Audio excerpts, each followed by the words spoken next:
नमस्कार, जनता टीवी देख रहे हैं आप। मैं हूं आपके साथ पूजा मोहन पांडे। तो ताबड़तोड़ अंदाज में खबरों का रुख करेंगे, लेकिन उससे पहले बड़ी खबर अहम जानकारी इस वक्त की सामने आ रही है। बड़ी खबर अहम जानकारी से आपको रूबरू कराएंगे। कृषि कानून वापसी के लिए केंद्रीय कैबिनेट की मंजूरी हो चुकी है। बेहद बड़ी खबर, मंत्रिमंडल की बैठक में यह अहम फैसला लिया गया। बड़ी खबर, अहम जानकारी दिल्ली से सामने आ रही है। कैबिनेट की अहम बैठक हुई, जैसा कि प्रधानमंत्री पहले ही ऐलान कर चुके हैं कि तीनों कृषि कानूनों को रिपील किया जाएगा, यानी कि रद्द किया जाएगा। कृषि कानून वापसी के लिए केंद्रीय कैबिनेट की मंजूरी भी मिल गई है। अब इस पूरे प्रोसीजर को एक और लेवल ऊपर करते हुए हरी झंडी दिखाई गई है। केंद्रीय कैबिनेट की ओर से मंत्रिमंडल की बैठक में यह अहम फैसला लिया गया। कृषि मंत्रालय ने ड्राफ्ट तैयार किया था। 3 बजे अनुराग ठाकुर कैबिनेट ब्रीफिंग भी करेंगे। तो इस बीच देहरादून से भी बड़ी खबर सामने आ रही है। उत्तराखंड कांग्रेस स्क्रीनिंग कमेटी की बैठक हुई है। कांग्रेस भवन में प्रदेश प्रभारी देवेंद्र यादव की अध्यक्षता में यह बैठक हुई। गणेश गोंदियाल समेत वरिष्ठ नेता बैठे रहे हैं, इस मीटिंग में मौजूद रहे हैं। कैबिनेट के सदस्य रहे मौजूद। चुनाव में कांग्रेस के संभावित प्रत्याशियों पर चर्चा। तो तस्वीरें भी आपको दिखा रहे हैं।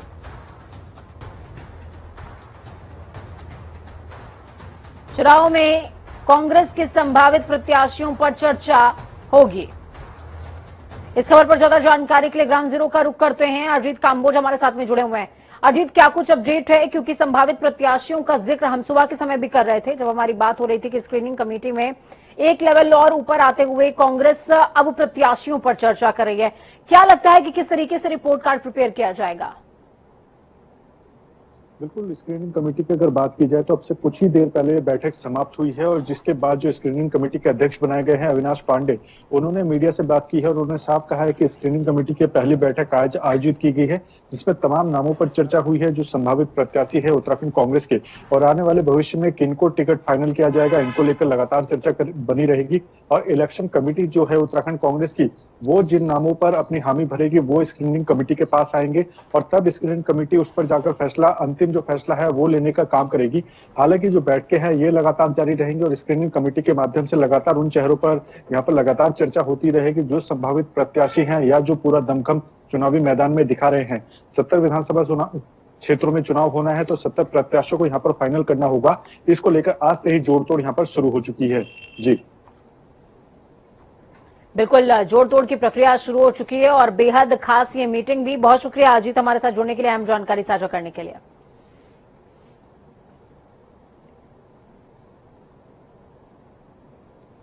तो आपको बता दें, कांग्रेस स्क्रीनिंग कमेटी की बैठक चल रही है, जिसमें हरीश रावत, गणेश गोंदियाल, प्रीतम सिंह समेत तमाम दिग्गज मौजूद। देवेंद्र यादव मौजूद हैं। सबसे बड़ी बात यह है, और संभावित प्रत्याशियों की सूची जारी करने की बात हालांकि कांग्रेस की तरफ से दिसंबर माह में कर दी जाएगी, इस बात का जिक्र बार बार निकलकर सामने आया है। तो ताबड़तोड़ अंदाज में खबरों का रुख करते हैं। काशी विश्वनाथ कॉरिडोर के लोकार्पण के लिए प्रधानमंत्री नरेंद्र मोदी का 13 दिसंबर को वाराणसी दौरा प्रस्तावित है। इससे पहले तैयारियों को अंतिम रूप देने के लिए काशी विश्वनाथ मंदिर को 3 दिनों तक आम लोगों के लिए बंद कर दिया जाएगा। मंदिर के शिखर की सफाई और गर्भगृह के आसपास मरम्मत और निर्माण कार्य के चलते यह निर्णय लिया गया। 29 नवंबर से 1 दिसंबर के बीच आम लोगों का प्रवेश बंद रखने के लिए शासन से अनुमति मांगने का प्रस्ताव तैयार हो रहा है। शासन के निर्णय के बाद मंदिर प्रशासन आम लोगों के प्रवेश पर पाबंदी की घोषणा करेगा। गंगा किनारे मणिकर्णिका और ललिता घाट से काशी विश्वनाथ मंदिर तक करीबन 54,000 वर्ग मीटर में निर्माणाधीन काशी विश्वनाथ कॉरिडोर प्रोजेक्ट का कार्य अब अंतिम चरण में पहुंच गया है। लोकार्पण की संभावित तिथि 13 दिसंबर बताई जा रही है। समाजवादी पार्टी और राष्ट्रीय लोकदल के बीच यूपी विधानसभा चुनावों के लिए गठबंधन हो गया। लखनऊ में सपा के राष्ट्रीय अध्यक्ष अखिलेश यादव और राष्ट्रीय लोकदल प्रमुख जयंत चौधरी की मुलाकात हुई। सूत्रों का कहना है कि करीबन 2 घंटे की बातचीत के बाद 40 सीटों पर सहमति बनी है। इसमें वेस्ट यूपी की मेरठ, बागपत, मुजफ्फरनगर, शामली, कैराना, अमरोहा, हाथरस, मथुरा, एटा, कासगंज, अलीगढ़, बुलंदशहर, गाजियाबाद जैसी तमाम सीटों को शामिल किया गया है। अखिलेश ने दोनों की तस्वीर ट्वीट करते हुए लिखा कि जयंत चौधरी के साथ बदलाव की ओर। तो वहीं जयंत चौधरी ने अपने ट्विटर अकाउंट से जानकारी देते हुए लिखा कि बढ़ते कदम। आपको बता दें 36 सीटों पर हैंडपंप, 4 सीटों पर साइकिल सिंबल के साथ चुनाव लड़ा जाएगा। जयंत चौधरी ने बातचीत में 45 सीटों की मांग करी थी। अखिलेश यादव इस पर तैयार नहीं हुए, लिहाजा 40 सीटों पर बात बनी है, लेकिन 4 सीटों पर सिंबल सपा का ही होगा। मुरादाबाद में कांग्रेस प्रभारी प्रियंका गांधी की रैली 1 दिसंबर को प्रस्तावित है। 2 दिन की मशक्कत के बाद रैली के लिए दिल्ली रोड पर बुद्ध विहार के मैदान पर मुहर लगी है। बनारस गोरखपुर के तर्ज पर ही बड़ी रैली की तैयारी की जा रही है। कांग्रेसी जुटे हैं। रैली में 10 जिलों से कार्यकर्ता बुलाए गए हैं तैयारी के लिए। इसके लिए 1 लाख लोगों को लाने का लक्ष्य रखा गया है। प्रियंका रैली में दमखम दिखाने के लिए कांग्रेस नेताओं ने मुरादाबाद जिले के सभी टिकट दावेदार और ब्लॉक अध्यक्षों के साथ बैठक करी। सभी को वाहन और भारी भीड़ जुटाने का लक्ष्य दिया गया है। कांग्रेस में 32 साल के सियासी सन्नाटे को दूर करने की कोशिश में प्रियंका गांधी जुटी हुई हैं। मिशन 2022 में कांग्रेस प्रभारी प्रियंका गांधी की अगुवाई में कांग्रेस में माहौल अब पहले जैसा नहीं रहा। पूरब में बनारस गोरखपुर के बाद अब कांग्रेस रणनीतिकारों का मुख्य फोकस वेस्ट यूपी पर भी नजर आता है। बिजनौर के अहिरपुरा क्षेत्र में अज्ञात वाहन की टक्कर से बाइक सवार युवक की मौत हो गई, जिसके बाद सूचना मिलते ही मौके पहुंची पुलिस ने शव को कब्जे में लेकर पोस्टमार्टम के लिए भेज दिया। बदायूं के सिविल लाइन थाना क्षेत्र में मालवीय आवास गृह पर धरना पर बैठे युवक की मौत हो गई। आपको बता दें रिटायर्ड कर्मचारी के पीएफ न मिलने के कारण युवक धरने पर बैठा था, तो वहीं सूचना मिलते ही मौके पहुंची पुलिस ने शव को कब्जे में लेकर पोस्टमार्टम के लिए भेज दिया। देवरिया के बरहज क्षेत्र में भूमि विवाद में 2 सगे भाइयों की गोली मारकर हत्या कर दी गई, तो वहीं इस पूरी घटना में 6 लोग गंभीर तौर पर घायल हुए, जिसके बाद सूचना मिलते ही मौके पहुंची पुलिस ने शव को कब्जे में लेकर पोस्टमार्टम के लिए भेजा। मामले की तफ्तीश शुरू की।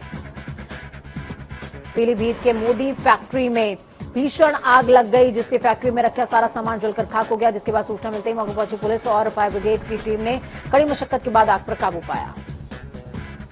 आगरा के मलपुरा थाना क्षेत्र में तालाब में एक युवक का शव मिलने से आसपास के इलाके में हड़कंप मच गया, जिसके बाद सूचना मिलते ही मौके पहुंची पुलिस ने शव को कब्जे में लेकर पोस्टमार्टम के लिए भेज दिया।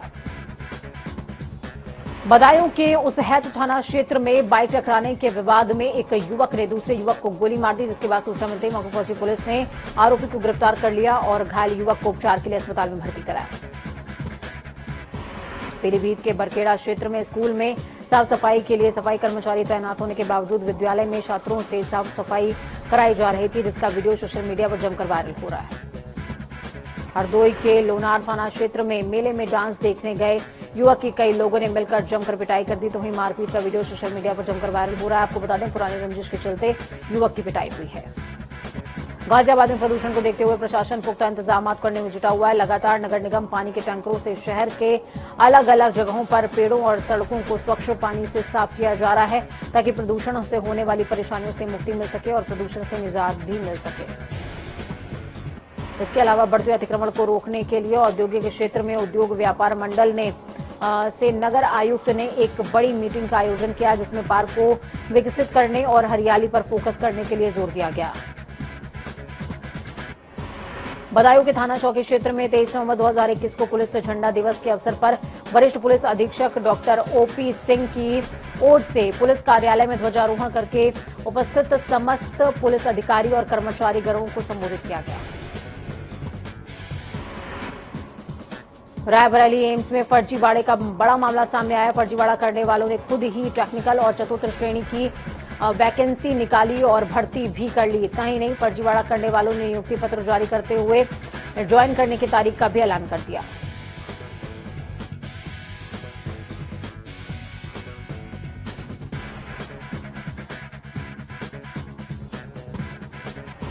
महोबा के कवरई थाना क्षेत्र में भगत सिंह नगर इलाके में तेज रफ्तार बाइक चबूतरे से टकरा गई, जिसमें बाइक सवार एक युवक की मौत हो गई, जिसके बाद सूचना मिलते ही मौके पहुंची पुलिस ने शव को कब्जे में लेकर पोस्टमार्टम के लिए भेज दिया। जौनपुर के महाराजगंज थाना क्षेत्र में शादी समारोह में जमकर फायरिंग हुई, जिसका वीडियो सोशल मीडिया पर जमकर वायरल हो रहा है, जिसके बाद सूचना मिलते ही मौके पहुंची पुलिस ने मामले की तफ्तीश शुरू कर दी है। बांदा के पैलानी थाना क्षेत्र में 13 साल की किशोरी से हाशिया दिखाकर कुछ युवकों ने दुष्कर्म किया, जिसके बाद सूचना मिलते ही मौके पहुंची पुलिस ने आरोपी के खिलाफ केस दर्ज करते हुए मामले की तफ्तीश शुरू की है। बदायूं के बिसौली नगर क्षेत्र में मोमबत्ती कारखाने में भीषण आग लगी, जिसमें लगभग 50 लाख का नुकसान हुआ है, जिसके बाद सूचना मिलते ही मौके पहुंची पुलिस और फायर ब्रिगेड की टीम ने कड़ी मशक्कत के बाद आग पर काबू पाया। बाराबंकी के फतेहपुर कोतवाली क्षेत्र में दलित महिला की भूमि पर अवैध रूप से पड़ोसी और उसके समर्थकों ने अवैध रूप से कब्जा करते हुए निर्माण कराने का मामला सामने आया। तो वहीं दलित महिला के विरोध करने पर दोनों पक्षों में जमकर मारपीट भी हुई है। हमीरपुर के राठ क्षेत्र में उमरिया गांव के पास में तेज रफ्तार कार और ऑटो के बीच जोरदार भिड़ंत हुई, जिसमें 4 लोग गंभीर तौर पर घायल हो गए। सूचना मिलते ही एम्बुलेंस से इलाज के लिए सरकारी अस्पताल में भर्ती कराया गया। बलिया के बांसडीह थाना क्षेत्र में मझुई गांव में चोरी के आरोप में पुलिस थाने आए युवकों को ग्रामीणों ने रस्सी से बांधकर जमकर पीटा। तो वहीं रस्सी से बंधे हुए युवक का वीडियो सोशल मीडिया पर धड़ल्ले से वायरल हो रहा है। पीलीभीत के सुनगढ़ी थाना क्षेत्र में गंगवार गुर्गों ने नगर पालिका में घुसकर सफाई कर्मचारियों की जमकर मारपीट करी है, उनसे तोड़फोड़ भी करी, जिसके बाद सूचना मिलते ही मौके पहुंची पुलिस ने मामले की तफ्तीश शुरू कर दी है। आगरा के बाहू क्षेत्र में दबंगों ने घर में घुसकर महिला ग्राम प्रधान के परिवार के साथ लाठी डंडों से जमकर मारपीट करी। मारपीट में करीबन आधा दर्जन लोग घायल भी हो गए। इसके बाद सूचना मिलते मौके पहुंची पुलिस ने मामले की तफ्तीश शुरू कर दी। कुशीनगर के नौरंगिया थाना क्षेत्र में स्कूल जाते समय बार बार युवक की छेड़खानी का मामला सामने आया। युवक ने छात्रा के साथ दुष्कर्म का प्रयास किया। साथ ही आरोपी युवक ने शिकायत करने पर जान से मारने की धमकी दी। भदोही में पुलिस ने क्लोन चेक तैयार करने वाले गिरोह के सरगना सहित 9 सदस्य गिरफ्तार किए हैं। तो वहीं गिरफ्तार अभियुक्तों के पास से एक क्लोन्ड चेक, एक कार, स्कूटी, 10 मोबाइल फोन और एक बाबा बालकनाथ टेम्पल ट्रस्ट का ब्लैंक चेक भी बरामद हुआ है। अमेठी के पुरवा गांव में मामूली बात को लेकर पति ने पत्नी से मारपीट करी, जिससे कि पति के सर पर गंभीर चोटें आई हैं। तो वहीं ग्रामीणों ने पुलिस को सूचना दी, जिसके बाद पुलिस ने घायल पत्नी को अस्पताल पहुंचाया, जहां इलाज के दौरान उसकी मौत हो गई। आगरा के फतेहाबाद थाना क्षेत्र में पुलिस ने लूट करने वाले गिरोह का पर्दाफाश किया। आरोपी लिफ्ट के बहाने लोगों के साथ में लूट की घटना को अंजाम दिया करता था, जिसके चलते कुछ दिन पहले ही व्यापारी के साथ लूट हुई है।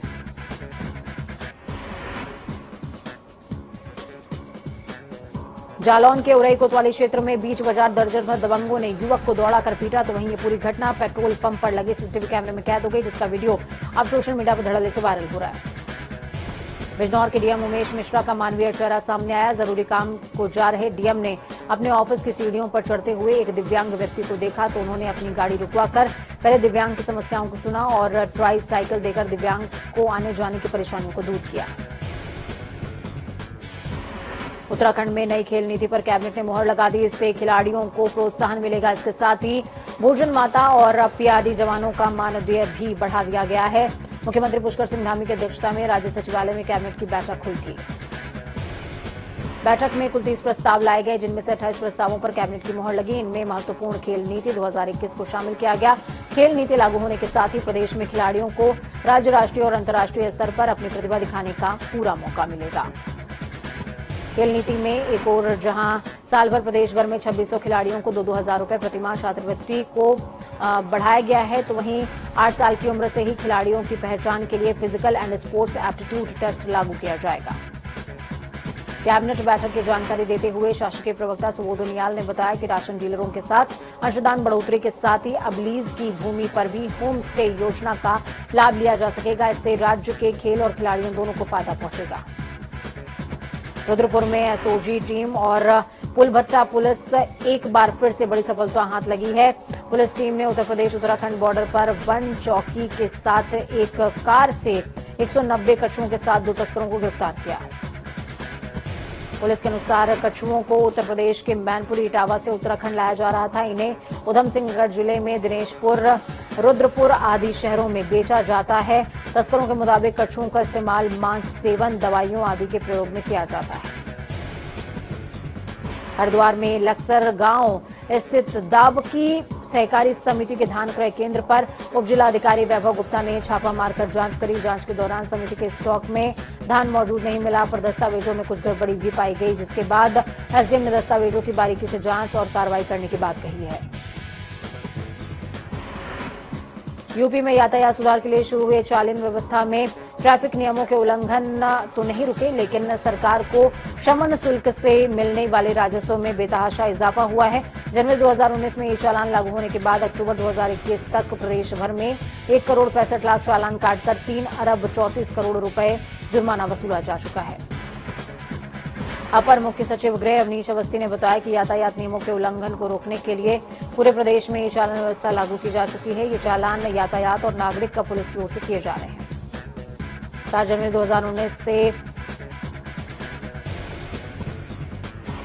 2019 से यूपी के 10 जिलों में चालान व्यवस्था लागू की गई थी, जो कि अब उत्तर प्रदेश के सभी जनपदों में लागू की गई है। उन्होंने बताया यातायात के नियमों के उल्लंघन पर 7 जनवरी 2019 से अक्टूबर 2021 तक 3 अरब 34 करोड़ और 51,12,008 रुपए शमन शुल्क वसूला गया है। पूर्व कांग्रेस विधायक संजय प्रताप जायसवाल के खिलाफ एमपी-एमएलए कोर्ट के विशेष जज पीके राय ने सुनवाई पूरी करते हुए अपना फैसला सुरक्षित कर लिया। इन पर नौकरी के लालच देकर युवती से रेप करने का मामला चल रहा है। आपको बता दें, इस पूरे मामले में एफआईआर पीड़िता ने हजरतगंज थाने में दर्ज कराई थी। इसमें कहा गया था कि वो अक्टूबर 2012 में प्रतियोगी परीक्षा की तैयारी के लिए लखनऊ आई थी। तभी चारबाग रेलवे स्टेशन के वेटिंग रूम में संजय प्रताप जायसवाल और अमरजीत मिश्र और उसके एक साथी से मुलाकात हुई थी। आरोप है कि खुद को डॉक्टर बताने वाले संजय जायसवाल ने नौकरी दिलाने के बहाने उसके सारे कागजात रखवा लिए। इसके बाद उसे कागजों पर हस्ताक्षर करने के बहाने वाराणसी के लारा होटल में बुलाया गया, जहां उसको नशीला पदार्थ खिलाकर उसके साथ रेप किया गया और वीडियो भी बनाया गया। लखीमपुर खीरी में जनपद की सहकारी चीनी मिल बिलराया और संपूर्णा नगर में पेराई सत्र का शुभारंभ होने जा रहा है, जहां पर कार्यक्रम में अब केंद्रीय गृह राज्य मंत्री अजय मिश्र टेनी शामिल नहीं होंगे। माना जा रहा है कि ऐसा भारतीय किसान यूनियन ने लखनऊ में किसान पंचायत के दौरान कार्यक्रम का विरोध किए जाने के निर्णय में लिया है। हालांकि सांसद प्रतिनिधि का कहना है कि केंद्रीय गृह राज्य मंत्री पहले से ही बाहर थे, कार्यक्रम में शामिल उन्हें पहले ही नहीं होना था। पेराई सत्र के शुभारंभ वाले दिन वो जिले में नहीं रहेंगे। चीनी मिलों के प्रशासनिक अफसरों के मुताबिक अब पेराई सत्र का कार्यक्रम का शुभारंभ अकेले प्रशासक डीएम महेंद्र बहादुर सिंह करेंगे। जनपद के 9 चीनी मिलों के सापेक्ष अब तक 6 मिलों में ही पेराई सत्र शुरू हो सका है। बिलराया और संपूर्णा नगर के चालू होने से कुल 9 मिलों के सापेक्ष 8 मिलों में पेराई सत्र का शुरुआत हो जाएगी, जबकि बजाज ग्रुप की फलिया मिल में 30 नवंबर को पेराई सत्र का शुभारंभ होना प्रस्तावित है। गोरखपुर के प्रगतिशील समाजवादी पार्टी किसान मोर्चा के प्रदेश अध्यक्ष अंशुमान सिंह पर कैंट थाने में मुकदमा दर्ज हुआ। आपको बता दें कि मारपीट सहित जानलेवा हमला करने के धाराओं में मुकदमा दर्ज किया गया। अंशुमान सिंह और उनके 2 बेटे सहित दर्जनों लोगों पर मुकदमा दर्ज हुआ है। चित्रकूट में प्राइवेट अस्पताल में डिलीवरी के बाद जच्चा बच्चा दोनों की मौत हो गई। लगभग 80,000 लेने के बाद भी डॉक्टर अपने अस्पताल में ताला लगाकर भाग गया, जिसके बाद सूचना मिलते ही मौके पहुंची पुलिस ने आरोपी डॉक्टर के खिलाफ केस दर्ज करते हुए खोजबीन शुरू कर दी है। फर्रुखाबाद के जहानगंज थाना क्षेत्र में पुरानी रंजिश के चलते दबंगों ने घर में घुसकर महिलाओं के साथ मारपीट करी, साथ ही घर में रखा जेवर और रुपए घर से लूटकर फरार हो गए, जिसके बाद सूचना मिलते ही मौके पहुंची पुलिस ने घायलों को इलाज के लिए अस्पताल में भर्ती कराया।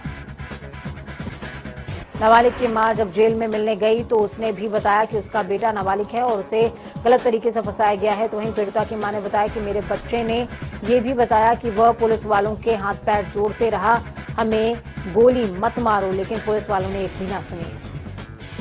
बुलंदशहर के जहांगीराबाद कोतवाली क्षेत्र में 3 लोगों ने दूध लेने के बहाने घर में प्रवेश किया और दूध निकाल रही युवती पर ताबड़तोड़ गोली बरसाकर हत्या करके फरार हो गए। सूचना मिलते ही मौके पहुंची पुलिस ने शव को कब्जे में लेकर पोस्टमार्टम के लिए भेज दिया। मुजफ्फरनगर के मसूरपुर थाना क्षेत्र में बस अनियंत्रित होकर पलट गई, जिसके बाद कई लोग गंभीर तौर पर घायल हुए, जिसके बाद सूचना मिलते ही मौके पहुंची पुलिस ने घायलों को उपचार के लिए अस्पताल में भर्ती कराया। लखनऊ के मोहनलालगंज में सामुदायिक स्वास्थ्य केंद्र में दवाओं की किल्लत देखी जा रही है।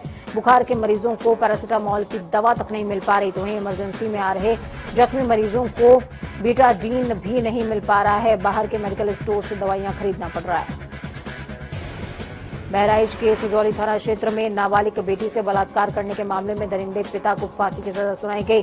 कोर्ट ने इसे जघन्यतम अपराध की श्रेणी में लेते हुए दरिंदे पिता को फांसी और 51,000 रुपए जुर्माने की सजा सुनाई है। बुलंदशहर के कुर्जा नगर कोतवाली क्षेत्र में मामूली विवाद में आधा दर्जन से ज्यादा दबंगों ने महिला समेत 4 लोगों को बेरहमी से पीटा, जिसके बाद सूचना मिलते ही मौके पहुंची पुलिस ने आरोपियों के खिलाफ केस दर्ज करते हुए घायलों को इलाज के लिए अस्पताल में भर्ती करा दिया। मथुरा के बरसाना इलाके में कार्रवाई करते हुए पुलिस ने आधा दर्जन से ज्यादा शातिर अपराधियों को घर पर दबिश दी। इस दौरान पुलिस ने अधबने अवैध असलहे भी बरामद किए हैं। साथ ही 2 शातिर महिलाओं को भी गिरफ्तार किया गया। आगरा के अतमादपुर थाना क्षेत्र में सड़क दुर्घटना में सिपाही की मौत हो गई, जिसके बाद सूचना मिलते ही मौके पहुंची पुलिस ने शव को कब्जे में लेकर पोस्टमार्टम के लिए भेज दिया। लखीमपुर के निकासन कोतवाली क्षेत्र में ट्रक और बस में आमने सामने भिड़ंत हुई, जिसमें एक की मौत हो गई, कई लोग गंभीर तौर पर घायल हुए, जिसके बाद सूचना मिलते ही मौके पर पहुंची पुलिस ने शवों को कब्जे में लेकर पोस्टमार्टम के लिए भेज दिया। तो वक्त यहाँ पर छोटे से ब्रेक का ब्रेक, उस पार खबरों का सफर लगातार जारी है। बने रहिए जनता टीवी के साथ, क्योंकि हमें आपकी ताकत। अपना और अपनों का बहुत ज्यादा ख्याल रखें। नमस्कार।